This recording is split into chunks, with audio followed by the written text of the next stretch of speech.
Hello and welcome everyone. आज बहुत ही short lecture आपको यहाँ से मैं प्रोवाइड कर रहा हूँ और आप सभी को ये जो अभी 9 बज रही है यहाँ पे आपको एक छोटा सा लेक्चर आप देखने को मिलेगा। और आज इसी लेक्चर के साथ यहाँ पे हम जो हमारा ऑस्ट्रेलिया कॉन्टिनेंट है जिसको आप ओशनिया का पार्ट मानते हैं उसको हम यहाँ पे आज फिनिश करेंगे।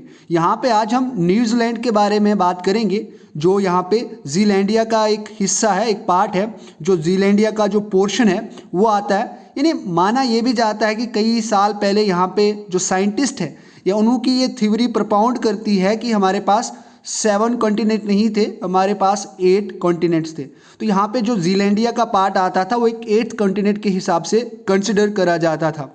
लेकिन अभी यहाँ पे due to tectonic drift theory आपने पढ़ी होगी, टेक्टोनिक मूवमेंट के कारण यहाँ पे जो ऑस्ट्रेलिया है और यहाँ पे जो आपको पैसिफिक प्लेट है, यहाँ पे आपको 2 वॉल्केनिक प्लेट्यू या प्लेट्स आपको देखने को मिलेंगी। एक तो आपको यहाँ पे टेक्टोनिक प्लेट जो है वो पैसिफिक टेक्टोनिक प्लेट आपको देखने को मिलेगी और एक आपको ऑस्ट्रेलियन प्लेट आपको देखने को मिलेगी।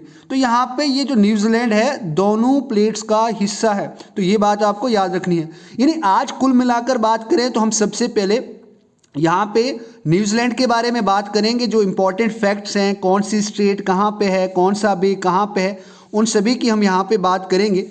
लेकिन उसके बाद थोड़ी सी बात आप आज ये करेंगे कि आज आप ज़रूर एक बार अपना फीडबैक शेयर करें। अभी हमारे 2 कॉन्टिनेंट्स की स्टडी अच्छे से हो गई है, रिवीजन मान लो, स्टडी मान लो, अच्छे से हमने इसके बारे में पढ़ लिया है। आज आप एक बार बताएंगे कि हाउ वाज द स्टफ, कैसा लगा आपको, एक बार बताएं। क्योंकि कल अगर हम किसी कॉन्टिनेंट की शुरुआत करें तो एक अच्छे फीडबैक के साथ कुछ चीज़ें जो अभी हमें इम्प्रूव करनी है, खासकर मुझे करनी है, वो मैं इम्प्रूव कर पाऊँ और आपको एक क्वालिटेटिव कंटेंट प्रोवाइड कर पाऊँ। और अगर आप पहली बार इस चैनल पे आपने विजिट करा है और अगर आप इस लेक्चर को अभी सुन रहे हैं तो एक बार मैं आपको बताऊं, चाहे आप इसको आगे थोड़ा सा आगे लेके जाएं, आगे एक बार देखें कि किस प्रकार का क्वालिटेटिव कंटेंट आपको मिल रहा है या किस प्रकार की आपको टीचिंग दी जा रही है, जिससे आपको क्या पता ये याद रहे या ना रहे। तो फिर उसके बाद आप एक बार डिसाइड करें, क्योंकि शुरू में व्यूज़ खाली मैटर नहीं करते कि कंटेंट कैसा है।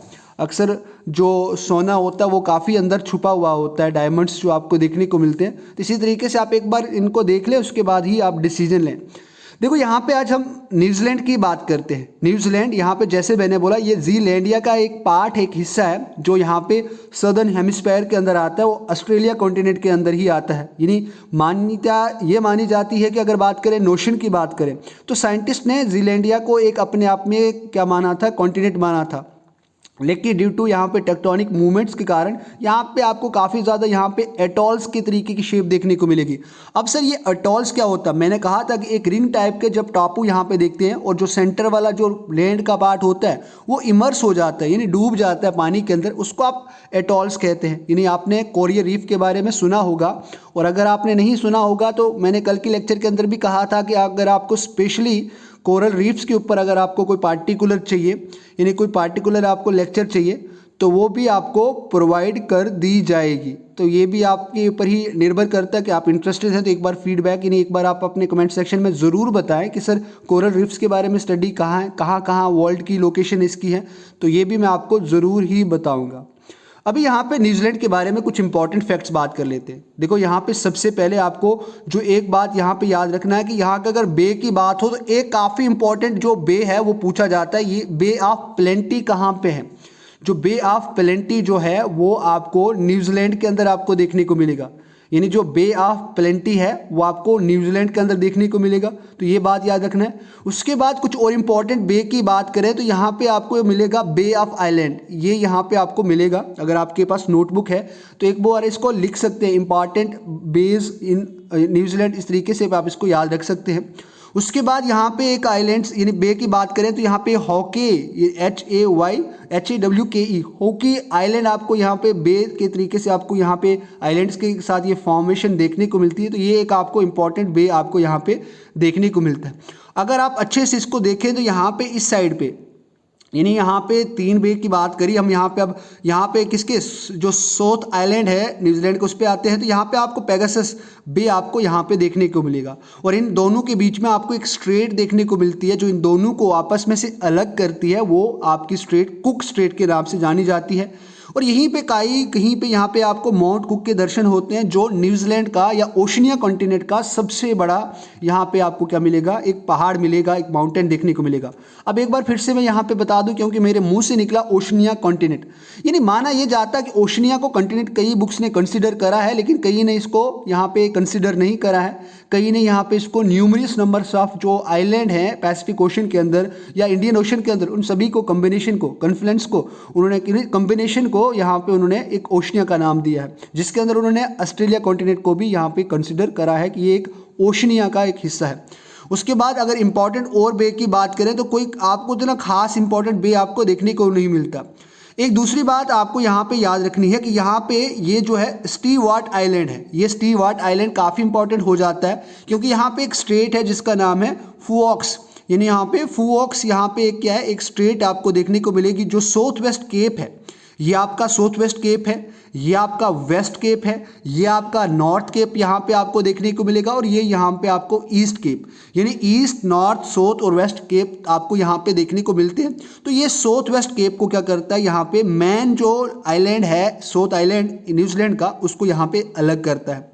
उसके बाद यहाँ पे कुछ बातें आपको याद रखनी। देखो, बात करें आप, अगर आप पूरे न्यूजीलैंड की बात करें, अगर आप पूरे न्यूजीलैंड की बात करें तो न्यूजीलैंड जो पूरा है वो साउथ वेस्ट पैसिफिक रीजन के अंदर आता है। यहाँ पे आपको देखो साउथ पैसिफिक ओशन आपको देखने को मिलता है, साथ में इसके आपको यहाँ पे तस्मान सी आपको देखने को मिलता है, यहाँ पे आपको तस्मान, लेकिन अगर मानी जाए तो ये पूरा साउथ वेस्ट पैसिफिक के अंदर लाई करता है। यहाँ पे आपको दो आइलैंड्स देखने को मिलते हैं, आप सभी को यहाँ पे दिख भी रहे होंगे, ये दो आइलैंड्स आपको देखने को मिलते हैं।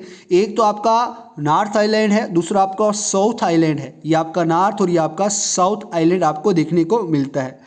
यहाँ पे अगर नॉर्थ आइलैंड की बात करें तो यहाँ पे आपको मीन्स एक माउंटेन रेंजेस की आपको स्पाइन देखने को मिलती है, जहाँ पे आपको ये वाला जो माउंटेन एरिया है, ये आपको जो नीला नीला यानी दिख रहा है आपको ग्रीन ग्रीन, तो यहाँ पे ये माउंटेन रेंज की एक, इसको स्पाइन भी कहा जाता है। स्पाइन यानी backbone of the mountain ranges की तरीके से यहाँ पे मानी जाती है। तो यहाँ पे आपको काफ़ी इसके इस साइड भी और इसके इस साइड भी आपको काफ़ी जेंटल यानी यहाँ पे फार्मलैंड आपको देखने को मिलेगी, जिसके यानी इस यहाँ पे स्पाइन के, यानी ये एक रीढ़ की हड्डी आई और इसके इधर और इसके इधर आपको यहाँ पे काफ़ी ज़्यादा इंपॉर्टेंट फार्मिंग देखने को मिलती है। उसके बाद अगर आप नॉर्थ आइलैंड की बात करें तो ये नॉर्थ आइलैंड जो है वो पूरा का पूरा जो डोमिनेटेड है किससे है, वॉल्केनिक प्लेट्यू है। ये क्यों कि ये वॉल्केनिक प्लेट्यू है, मैंने आपको रिंग ऑफ फायर एक टर्म बताई थी। अब रिंग ऑफ फायर अगर आपने जियोग्राफी के अंदर अच्छे तरीके से पढ़ी होगी तो उसके अंदर आपको देखने को मिलेगा कि जो रिंग ऑफ फायर है वो आपको पूरे पैसिफिक रीजन के अंदर देखने को मिलेगी। जितनी भी कंट्रीज यहाँ पे पैसिफिक ओशन के साथ यानी यहाँ पे बाउंड्री या यहाँ पे उसके सी शोर कनेक्ट होते हैं या शेयर करते हैं, उनके अंदर आपको देखने को मिलेगी। और मैंने कहा था कि ये जो आइलैंड्स हैं जो यहाँ पे सदर्न हेमिस्फीयर के अंदर या जो ओशनिया का पार्ट है, तो यहाँ पे आपको काफ़ी एक्टिव वॉल्केनोज आपको देखने को मिलते हैं। तो यहीं पे आपको काफ़ी ज़्यादा एक्टिव वॉल्केनोज भी देखने को मिलते हैं, और ये एक थर्मल एरिया है, यानी यहाँ पे थर्मल प्रोडक्शन आपको ज़्यादा देखने को मिलती है, जिसके अंदर आपको यूरेनियम की बात करें, इस तरीके की यहाँ पे आपको कुछ मेटल्स यहाँ पे इंपॉर्टेंट सोर्सेज देखने को मिलेंगे।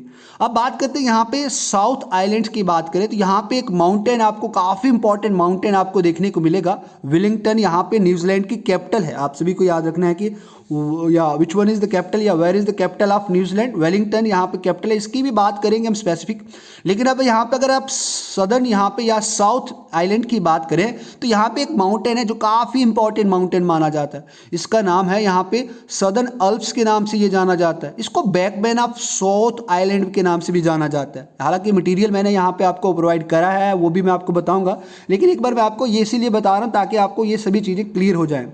लेकिन अगर इसके ईस्ट साइड में बात करेंगे तो यहाँ पे आपको ओटोगो का पोर्शन आपको देखने को मिलेगा। देखो यहाँ पे इस तरीके से यहाँ पे ओरो है, यहाँ पे ओटोगो कहा जाता है। या इसके आप अगर बात करें इसकी इस साइड बात करें, दोनों साइड इसके भी यहाँ पे आपको काफ़ी अच्छी फार्मलैंड आपको देखने को मिलेगी। और यहाँ पे आपको एक एरिया देखने को मिलेगा। देखो एरिया यहाँ पे आपको इस वाली साइड पे ये जो एरिया है आपको, इस एरिया का नाम है यहाँ पे कैंटरबरी प्लेन्स कहा जाता है इसको, यानी फ्लैट कैंटरबरी प्लेन्स यहाँ पे आपको देखने को मिलता है। ये किस में है, ये क्रिस्ट चर्च जो है यानी जो बैंक्स है पेनिनसुला के रीजन के, यहाँ पे आपको देखने को मिलती है। जो पेगासस बे है ये यहाँ पे फॉर्म करता है। तो यहाँ पे आपको एक प्लेन देखने को मिलेगा जो काफ़ी इंपॉर्टेंट प्लेन माना जाता है साउथ आइलैंड ऑफ न्यूजीलैंड का, जो जिसका नाम है कैंटरबरी प्लेन्स। तो इसको मैं आपको मैप के थ्रू भी और इसकी क्या इंपॉर्टेंस है वो भी आपको मैं पढ़ाऊँगा। शुरू में मैंने आपको कहा था, अगर आप न्यूजीलैंड की बात करें तो ये 2 टेक्टोनिक प्लेट्स पे स्थित है। बात करें 2 टेक्टोनिक प्लेट्स इसके अंदर आती हैं, एक तो आपकी पैसिफिक प्लेट आती है, दूसरी आपकी ऑस्ट्रेलियन प्लेट आती है। बात करें यहाँ पे 15 जो चंक्स हैं छोटे छोटे यहाँ पे अर्थ के, ये आपको चंक्स आपको देखने को मिलेंगे, ये यहाँ पे गिग्नेटिक मूविंग के अंदर आते हैं जो अर्थ सरफेस के अंदर। और अगर आप बात करें पूरे नॉर्थ आइलैंड की, यानी इसकी बात करें पूरे, आप अगर नॉर्थ आइलैंड की बात करें तो यहाँ पे आपको काफ़ी ज़्यादा यहाँ पे ऐसे आइलैंड्स देखने को मिलेंगे, या सदर्न साइड में भी कुछ ऐसे आइलैंड हैं जो यहाँ पे आपको ऑस्ट्रेलियन प्लेट के अंदर आते हैं। यानी इस वाली साइड रीजन मान लें ये, यानी इस साइड के कुछ ऐसे भी प्लेट्यूज आपको देखने को मिलेंगे, तो कब से कब ये जो पूरा है ये ऑस्ट्रेलियन प्लेट के अंदर आता है। उसके बाद जितना भी ये यहाँ पे आपको सदर्न साइड में आपको देखने को मिलेगा, जो साउथ आइलैंड पिट्स है या यहाँ पे है, ये जितने भी आइलैंड इसके अंदर या साउथ आइलैंड है जो न्यूजीलैंड का, ये काफ़ी इंपॉर्टेंट हिस्सा है, तो ये इसके अंदर आपको पैसिफिक प्लेट आपको देखने को मिलेगी। यानी इन जनरल अगर आप बात करें जो नॉर्दर्न जहाँ पे आपको आइलैंड देखने को मिल रहा है, ये इसके अंदर आपको ऑस्ट्रेलियन प्लेट आपको देखने को मिलेगी, और जो सदर्न है यहाँ पे आपको क्या देखने को मिलेगा, पैसिफिक प्लेट देखने को मिलेगी जो टेक्टोनिक प्लेट है। इसीलिए यहाँ पे इसके कारण जब इन 2 प्लेट्स की आपस में क्या होती है, यानी यहाँ पे इन शिफ्ट होंगे, ये थोड़ा सा मूवमेंट करेंगे, इनके बीच में आपस में कोलाइड होगा, कोलाइड होने की वजह से यहाँ पे ग्राइंडिंग होगी, और ग्राइंडिंग होने के कारण यहाँ पे ये जो जियोलॉजिकल एक्शन होता है इस एरिया में, वो काफ़ी इंपॉर्टेंट जियोलॉजिकल एक्शन हो जाता है। तो ये बात आपको याद रखना है। उसके बाद यहाँ पे मैं आपको अगर न्यूजीलैंड की और अच्छे तरीके से बात बताऊं तो कुछ मटेरियल आपको मैं दिखा देता हूं कि आप बोलोगे सर ने शायद मटेरियल हमें नहीं दिखाया। देखो यहाँ पे जो मैंने अभी बात बताई आपको, ये सब कुछ यहाँ पे मैंने आपको बता दिया है, इसलिए मैं इसको पढ़ नहीं रहा हूँ, आस्ता आस्ता मैं आप सभी को शेयर कर रहा हूँ ताकि आप एक बार इसके ऊपर नज़र बना के ही चलें। उसके बाद यहाँ पे ये चीज़ें हमने बात करी, तो एक पॉइंट है यहाँ पे, Australia has the world's largest non uranium reserves. ये पूरा एक नोट करके अगर आप नहीं लिखा है या बाद में आपको नोट्स के अंदर भी दिया जाएगा, तो ये बात याद रखनी है कि Australia has the world largest, यहाँ पे अगर यूरेनियम की रिजर्व है तो किस कंट्री के पास सबसे ज़्यादा है, तो यहाँ से आपको ये पता चलता है कि Australia continent has the largest uranium reserves, जो एक काफ़ी इंपॉर्टेंट मेटल मानी जाती है, यानी एक आपको इन रेडियोएक्टिव एलिमेंट्स आपको देखने को मिलते हैं। यहाँ पे बात करें 10% यहाँ पे आपको गोल्ड रिजर्व्स देखने को मिलेगा ऑस्ट्रेलिया के अंदर। और यहाँ पे अगर डायमंड की बात करें, जो डायमंड माइन है वो भी यहाँ पे लार्जेस्ट आपको किसकी, वर्ल्ड की डायमंड जो एरिगल डायमंड है, मीन्स यहाँ पे उसकी माइन आपको यहाँ पे ऑस्ट्रेलिया के अंदर दुनिया की सबसे बड़ी आपको माइन देखने को मिलेगी। और यहाँ पे आपको पिंक और रेड डायमंड्स भी आपको ऑस्ट्रेलिया के अंदर देखने को मिलते हैं। और अगर कभी पूछा जाए कि पिंक और यहाँ पे रेड डायमंड्स किस कॉन्टिनेंट या किस कंट्री के अंदर मिलते हैं, तो आप वहाँ पे ऑस्ट्रेलिया के नाम आप वहाँ पे आप मार्क कर सकते हैं, या उसका आंसर आप उस तरीके से दे सकते हैं। अब यहाँ पे अगर सदर्न एल्प्स की बात करें, देखो यहाँ पे मैंने बात करी सदर्न एल्प्स की बात करी, तो ये सभी चीज़ें एक बार मैं आपको 1 बाय 1 आपको समझाऊंगा ताकि इनको मैप के थ्रू भी हमें समझने की ज़रूरत है। तो एक बार यहीं मैप की ओर हम चलते हैं। देखो यहाँ पे आपको पास सबसे बड़ी इंपॉर्टेंट बात है, तो यहाँ पे फिजिकल फीचर्स की बात करें, यहाँ पे अगर आप सबसे पहले सदर्न एल्प्स की बात करें, ये वाला जो रीजन यहाँ पे बात करें, तो यहाँ पे आपको सबसे हाईएस्ट माउंटेन जो आपको देखने को मिलेगा, जो माउंट कुक है, ये वाला रीजन यहाँ पे आपको देखने को मिलेगा। लगभग इसकी हाइट मैंने पहले भी बताई थी, एक बार फिर से बता रहा हूँ, लगभग इसकी हाइट 3764 मीटर यहाँ पे सी लेवल से है। तो ये बात आपको याद रखना है इस तरीके से यार। उसके बाद यहाँ पे आपको माउंट इगोमोंट आपको देखने को मिलता है। अब यहाँ पे माउंट इगोमोंट आप सभी को एक बार पूरे फोकस से देखना है कि जो माउंट इगोमोंट है वो आपको कहाँ पे किस तरीके से देखने को मिलता है। यानी इस तरीके से इस वाले रीजन के अंदर यहाँ पे ये जो है आपको माउंट इगोमोंट देखने को मिलते हैं। इसी तरीके से आप वेब स्टडी भी अच्छे से करोगे। यहाँ पे एक्सटिंक्ट वॉल्केनो आपको देखने को मिलता है। पहले कई बार यहाँ पे वॉल्केनो ब्रस्ट आउट हुआ था, लेकिन अब उतना एक्टिव नहीं रहा है, इसीलिए इसको एक्सटिंक्ट वॉल्केनो कहते हैं। एक्टिव वॉल्केनो होता है, डोरमेंट वॉल्केनो होता है और एक्सटिंक्ट वॉल्केनो होता है। 3 टाइप्स यहाँ पे वॉल्केनो को आपको देखने को मिलेगा, तो यहाँ पे आपको देखने को मिलेगा। उसके बाद यहाँ पे ये north of central volcanic plateau of north islands, यहाँ पे इसका जो सेंट्रल प्लेट्यू है वहाँ पे आपको ये सब चीज़ें देखने को मिलेंगी।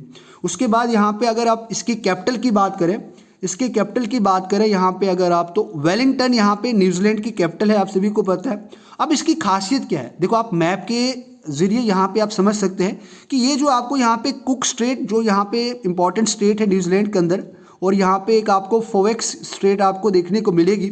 तो ये जो वेलिंगटन का जो पोर्शन है आपको यहाँ पे देखने को मिल रहा है, ये वेलिंगटन काफ़ी इंपॉर्टेंट है। क्योंकि ये जो कंट्री की जो कैपिटल है, southern most capital city of the world है। ये बात याद रखना है कि the southern most capital city of the world is Wellington जो न्यूजीलैंड की है। और यहाँ पे आपको एक इम्पॉर्टेंट सी पोर्ट देखने को मिलता है जो कुक स्ट्रेट के साथ ही यहाँ पे लाई करता है। तो यहाँ पे इस एरिया के अंदर यहाँ पे आपको क्या देखने को मिलेगा, जो कैटल रीयरिंग होती है, जो कैटल का यहाँ पे भेड़ बकरी जो मीन्स पालते हैं या जो चराते हैं, जैसे ल्यू स्टॉक की बात करें, पूरे माल मवेशी की बात करें या डेयरी फार्मिंग की बात करें, तो वो मेन इकोनॉमिक एक्टिविटीज़ है इस एरिया की, इस सिटी की बात करें।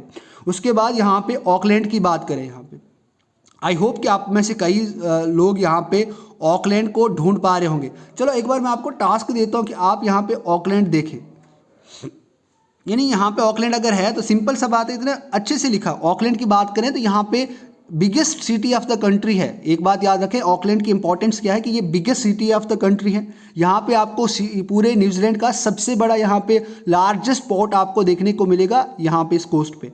उसके बाद सीधा हम यहाँ पे क्रिस्ट चर्च की ओर चलते हैं, यानी यहाँ पे सदर्न जो साउथ आइलैंड है इसकी बात करें तो ये एक मेजर इंडस्ट्रियल एरिया है न्यूजीलैंड का। ये बात आपको याद रखनी कि मेजर इंडस्ट्रियल एरिया आपको यहाँ पे न्यूजीलैंड का ये देखने को मिलेगा।